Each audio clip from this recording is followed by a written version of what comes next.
স্বকীয় ৰূপ লৈ বহাগ ন আহে কলৈ।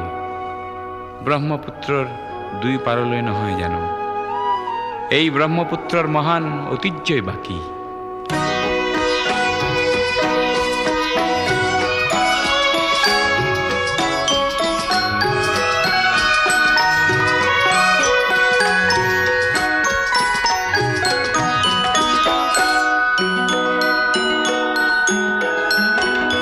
মহাবাহু ব্ৰহ্মপুত্ৰ মহামিলনৰ তীৰ্থ, কত যুগ ধৰি আহিছে প্ৰকাশী সমন্বয়ৰ অৰ্থ। মহাবাহু ব্ৰহ্মপুত্ৰ মহামিলনৰ তীৰ্থ, কত যুগ ধৰি আহিছে প্ৰকাশী সমন্বয়ৰ অৰ্থ। মহাবাহু ব্ৰহ্মপুত্ৰ।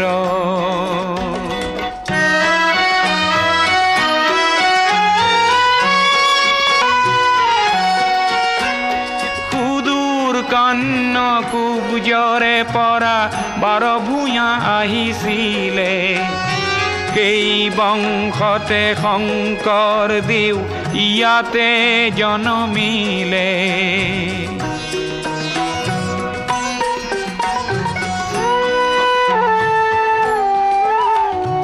মৰুৰ দেশৰে আজান ফকীৰে মধুৰ জিকিৰ ৰচিলে, দিল্লীৰ দিলৱাৰে আহি হস্তি পুথি আঁকিলে। পঞ্চনদীৰ তেগ বাহাদুৰে ধৰ্মৰ সেতু গঢ়িলে, সমন্বয়ৰ দেখুৱালে কত প্ৰকাশ স্বতঃস্ফূৰ্ত। মহাবাহু ব্ৰহ্মপুত্ৰ।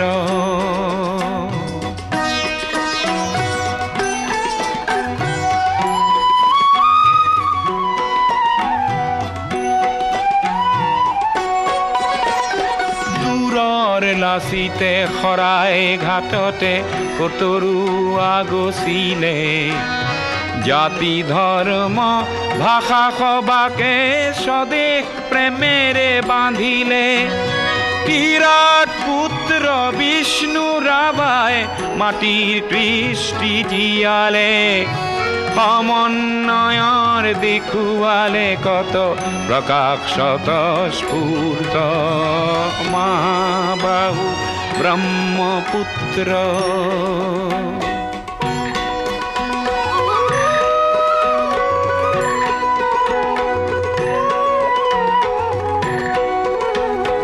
পদ্মা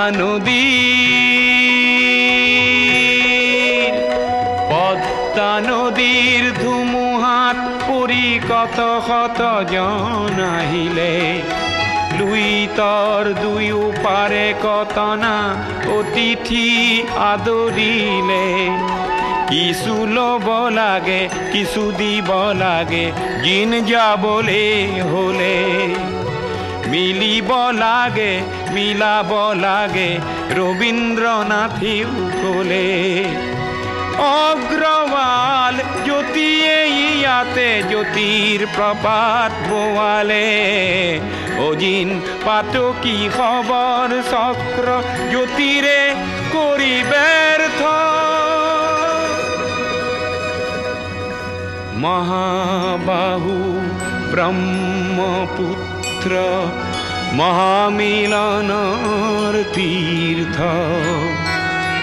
কত যুগ ধৰি আহিছে প্ৰকাশী সমন্বয়ৰ অৰ্থ। মহাবাহু ব্ৰহ্মপুত্ৰ।